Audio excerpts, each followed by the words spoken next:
আসসালামু আলাইকুম। আপনার নাম কি? আমার নাম আক্তারুল বাসা ইসলাম, কোথায়? দুর্গাপুর।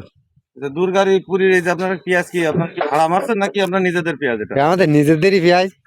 পেঁয়াজের এই অবস্থা কেন বলেন তো একটু? এই পেঁয়াজের খুব সমস্যা হয়ে গেছে, বেচা কিনা নেই, এই জন্যই বাড়িটাই নিয়ে গিয়ে সব ছুঁয়ে দিয়েছি। কি ওই বাইরের থেকে আড়তদাররা এসে কি বলতেছে তারা? তারা এসে দাম দাম বলছে না, বেচা বিক্রি নেই। আহ, এখন বর্তমান কত করে বলতেছে পেঁয়াজ? 600 650 এরকম বিক্রি হয়। পেঁয়াজ তো বিক্রি হওয়ার কথা ছিল 1400-1500 টাকা। এখন হচ্ছে না, তা কি করে? এখন এই চাষিরা কি ক্ষতির মুখে? আপনারা তো ক্ষতির আমরা মুখে। তো এখন খুব বিপদের যেটা মুখে। খরচ করেছেন সে খরচটা উঠতেছে না। না না না, তো এখন এই পেঁয়াজ নিয়ে কি করবেন? এখন বাড়িতে রেখে দেবেন? বাড়ি গিয়ে সব রেখে দিতে হবে। পেঁয়াজ পচে যাবে না? পেঁয়াজ তো পচবি।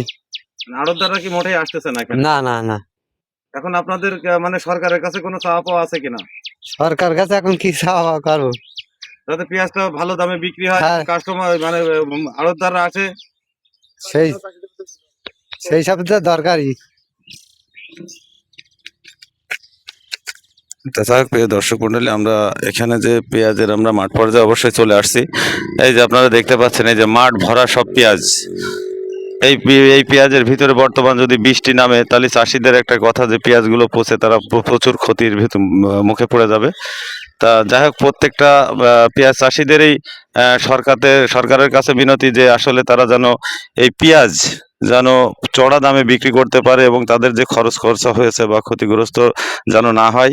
সরকারের কাছে তাদের একটাই দাবি, পেঁয়াজের দাম বৃদ্ধির জন্য প্রয়োজনীয় ব্যবস্থা নেওয়ার জন্য সাধারণ কৃষকরা দাবি করছেন।